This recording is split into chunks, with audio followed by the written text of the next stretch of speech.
Okay, Mike here at Sky Include. It is almost October 2022, and we are trying to listen to our fans, our subscribers, people in the community, and I recently just did a Web3 domain overview people seem to like. I didn't include Decentraweb. They're newer, in my opinion, compared to the other solutions, but I've been asked so many times, so I have a 17-page Google document that I'm still editing. My type so fast. I typed this up. Honestly, it's been on my radar for about a month now, and they're doing some heavy marketing. I feel, it's good. Marketing is important. So people are asking me. There's various people like in Telegram messaging me what I think about Decentraweb. Can I make a video? What will happen to duplicates? And I put it as text. This will also be at skyinclude.com/Decentraweb. And of course, I'm going to do comparison to Handshake. Obviously, if you're new to the channel, you'll see I have a Handshake microphone. So I have to say I'm a biased to Handshake, but I'm trying my best to be objective in this review and this overview. And I went through the process. I'm going to show you as much as I can. And maybe you'll choose Decentraweb. Maybe you will prefer it. So I'm going to try my best to be objective. I want to be objective. And then I get another question on Twitter DMs. New to HNS, if I'm excited about the possibilities, comments about Decentraweb, they seem to be only competitor to HNS. I'd rather stay with HNS. Of course, what they are, which is Decentraweb, saying is they have an edge being on Ethereum.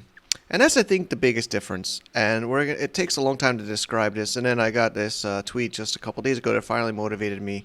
Can you make a video? And I guess this person was in their Telegram, and there's a community manager in mod that was really, in my opinion, I guess you can call it, I guess everybody has opinions, but you can read it yourself here, and there's a huge thread. Matt Zipkin also gets involved. I'm going to quote a bunch of different stuff in that tweet. It's very detailed. Of course, we try our best to link to all of these things in our show notes, so you can find these tweets, these websites, these resources. So these are kind of some background that's pushed me to make this video. So you can go to the Dapp's website, Decentralized Applications website of Decentraweb at decentraweb.org. I'm going to open it up. I'm going to go through how it works first. I'm going to educate you my experience using it. So you need an Ethereum wallet. It's all on Ethereum. You need MetaMask or one of these wallets. So I do it. Honestly, I can't get these MetaMask to work well when I do videos. If you've seen previous ones in Impervious, my computer is frozen. So I'm preferring screenshots, but I can show you. So you go to decentraweb.org, buy an NFT domain. It will go to their subdomain, dns.decentraweb.org. This is their Dapp. You need to connect your MetaMask. Again, this is why I have screenshots. I gotta get a new computer.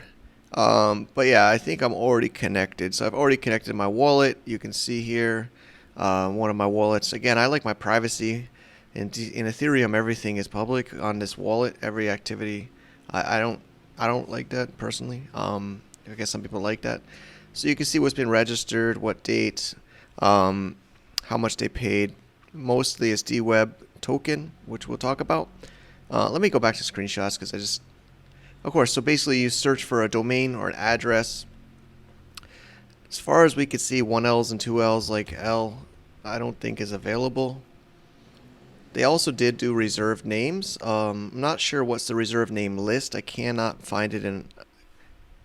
Yeah, it has to be at least 3 character for this. I'm not sure if they will later change that policy. Not sure if there's a protocol for that, but it seems like you have to have a 3 character or higher, and that's reserved CFA. Anyway, I'm gonna go with my screenshots. It's just safer. I went through this process already. So connect your wallet, which I already have done. It does ask for an email address, which is new to me on ENS domains and others. I don't see them asking for an email. I guess it's smart marketing. They do seem to have good marketing. So it is worth getting an email, although I feel strange when I log in with MetaMask to have to put in or be highly pushed to give my email address. It doesn't feel Web3 to me. And then I click that, and there's update email. I didn't put my email, but this is then their account screen. So of course everybody wants to know, how do you get a TLD? So here is Rookstar. Again, I'm typing like a maniac here. Rookstar. And it's available. And it's a TLD, so it's .rookstar. And I can then register this TLD for 0.0823 ETH. It's basically, it's not true. It's approximately 100 to 110 US dollars in ETH, or $50 US or 50% discount if you use their DAO token DWEB. Okay, so see, you can see it's about, this is half the price. So you can go to Uniswap or some other exchanges to buy DWEB token, and then you would get a 50% discount for $50 US. You can get a TLD. It's also worth noting it's a 1-year registration, and the maximum you can do is 5 years at one time. Some people on ENS domain says you can do like 100 years, so you don't have to worry about renewal. Here, there's a 1-year renewal for the same price that I can see. They do a 10% buffer, so that's why it's about 110 US or $55 US fee. And the reserve names. So this is from their FAQ. I'll show you here. I think there's a FAQ. Yeah, can I get .apple? So they say there's a reserve names. I haven't been able to find the list. I don't see a link to a white paper or a light paper on the homepage. I would love to read it if it exists. I don't understand the tokenomics of the DAO. I'm willing to read it. I could make another video if I can find it. So I don't understand the tokenomics. I know it's called a DAO, and I believe it's 80%. I think 20% of the team owns it, from what I've read in various screenshots of Telegram groups. Yeah, see, 80%. So that's my assumption here. So I'd love to read more than just off the website. So if there's more, if somebody could alert to me. This is video 1. I'll do another video if needed. Okay, let's keep sticking on a Google Doc. I have a lot. So reserve names. So I hope this is clear. They have a reserve name list. I'm not sure what the reserve name list is. 3 letters or above. And $100 in ETH or $50 in DWEB. And it's yearly with 5-year max. Okay, so once you get it, just like most Ethereum things, you can then see it in your Ethereum wallet. You can then see the collection on OpenSea. So they have 2 collections that I'm found. There's one on Polygon and one on ETH. And I don't see where I can choose if I can put it on Polygon or not. So again, I'm sorry if I don't have everything answered. I did spend days over, on and off checking this. So here's the Ethereum ones. There's a creator fee of 2.5% on sales. Yeah, this product came out in October 2021. This floor price, it seems like it's mixing SLDs and TLDs from what I can see. So you can see the expirations on their metadata and their image. And you can buy this on OpenSea. There's the Polygon here. Of course, you can also check the activity to see aftermarket sales in OpenSea, at least, to understand how much activity there is in the aftermarkets on OpenSea. Again, I don't know. I read about a new marketplace they're making that they're gonna. I don't believe has come out yet that I can see, but there will be some marketplaces they're building themselves that you could use. Okay, let's keep going. I have a lot to cover. This will be a longer one. I hope my hard drive can handle it. Okay, so that's the OpenSea, right? So now you have the TLD in your Ethereum wallet, MetaMask. You can see it on your OpenSea account. There's also the ability to mint subdomains. So label1.parent. I try to buy a lot of times in these videos. I bought ENS domains. I bought Unstoppable domains. I just avoided buying one today. So I don't have one to play with, but I believe you might need to have the TLD to make an SLD. as far as I can understand from the interface without having one in my wallet. But you could then mint these, and I believe that's what you see in OpenSea. That's what you see in OpenSea. All right. So that's the overview that I can see in the app. Again, I'm logged in, so you can go, you see, it's similar, it looks like ENS domains a bit to me here. I believe it's based off that code. As far as we can understand, there's no GitHub repo for Decentraweb. We don't see any of the code is open source. We don't see any of that. So I believe some of the people in Handshake that are also in the Telegram group have asked. They said it's coming soon.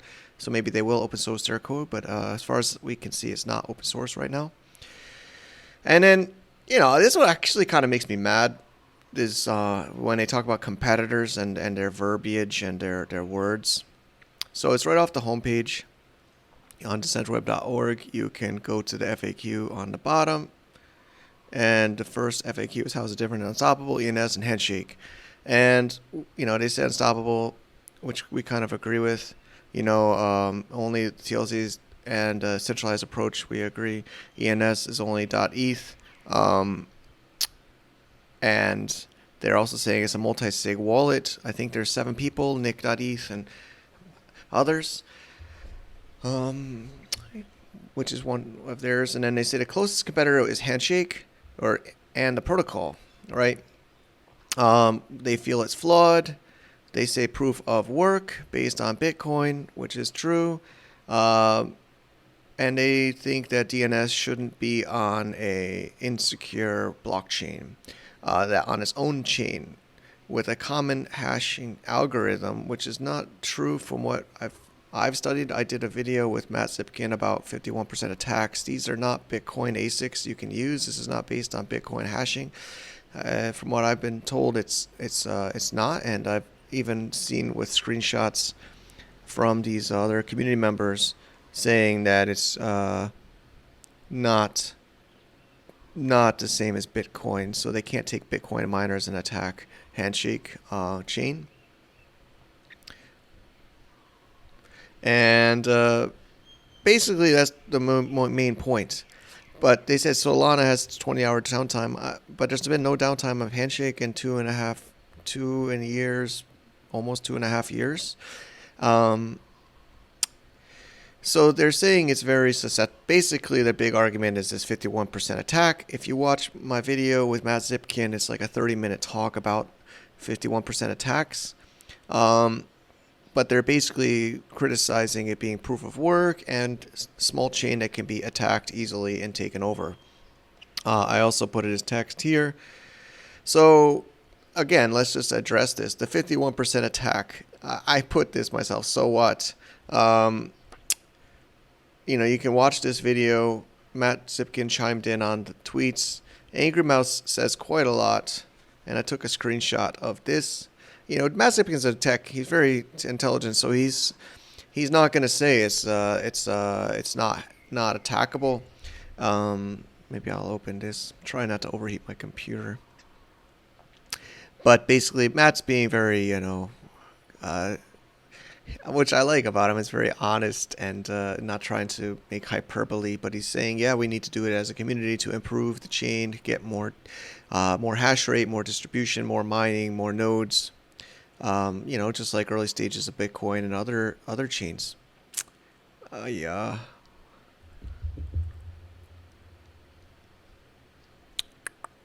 So he says that here. Come on. Yeah, it is a small chain with weak adds a project. Okay. And then Angry Mouse says more like what I say, so what? He says 51% is no danger to chain, it's danger to exchanges. The less you trust the security of a chain, the more blocks you wait, right? So actually, if you ever used exchanges, they'll wait a certain amount of blocks before they actually deposit the funds to the other wallet, because when it's attacked, you could then change the blocks. So that's what a lot of these exchanges do, is why I have to wait longer. If you don't trust, if you less trust the secure chain, more confirmations you need to wait. So you can wait like 10 blocks, 20 blocks, 40 blocks, 100 blocks, because that means they'd have to 51% it for that many blocks. And in POS, if the majority of the validators, again, I don't want to make this a video about POS versus POW, proof of stake, proof of work, but basically, for miners, you'd have to keep 51% for that amount of time of those blocks to keep those changes on. So you have to get those kind of ASIC miners on that hash rate. You have to have that much electricity. And then is it really worth it? It's true. Handshake is small. So is it worth doing that to it now?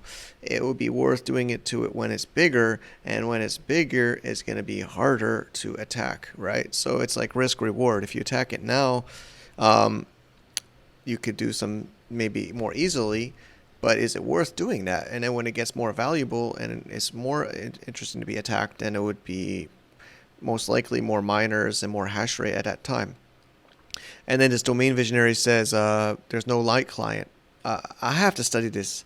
So maybe you can do in JJ, they really made Handshake light. That's why there was its own blockchain instead of it just being on a crowded layer 1 blockchain, because it can be nimble and lightweight and usable. But yeah, I'm not going to say it's not the biggest deal. We need to keep improving it. It's a newer blockchain, it's a newer community. I love my freedom. I love this ability. Another thing I like about Handshake is it's like Bitcoin, but can go on any chain. Decentraweb is only Ethereum or Polygon or layer 2s of Ethereum. With Handshake, you can also go on Ethereum. There's a lot of people going on Ethereum right now with their Handshake TLDs, and then they're using staking with Impervious. You can go to impervious.domains right now, and you can be we'll make sure we link to Impervious. We really appreciate everything Impervious does. So you can go there, and you can be on Ethereum as a TLD owner. I have .omen staked. I did a video about that, and again, Ethereum, gas fees. Nobody's talking about gas fees because GWEB right now is at 8 right now, so it's not expensive to do all this stuff. But I don't know if you remember, I think I did a video with ENS domains about a year ago. It cost me like $50 or $80 US in Ethereum to buy an ENS domain. Right now you can buy these relatively cheap, right? $5, $10, or maybe even less, even a few dollars. But what happens when the crypto market gets out of bear mode and people are actually using the Ethereum blockchain to do Uniswap, to do all these trades on DEXs and all these other things besides DNS? What's going to happen to the TX fees on these complicated things like DNS updates and different kinds of activities that you need to do? It's going to be expensive to update your domain. It's going to be expensive to use the decentralized application of Decentraweb, as well as Impervious. It will be another thing that people staking on Impervious need to keep in mind. Ethereum, the gas fees, even though move to proof of stake, is not going to get cheaper when usage goes up. There's research on that. So again, the beauty of Handshake is you can any blockchain. Of course, you got to build integrations and things, but we just had our 17th Flamingo Handshake monthly auction. I'll add monthly. And one of the TLD winners is looking to use Algorand blockchain for selling SLDs, right? I'm removing his name, but I think you'd be okay to be using this. But Ann's helping us settle this buyer winning a TLD from our auction.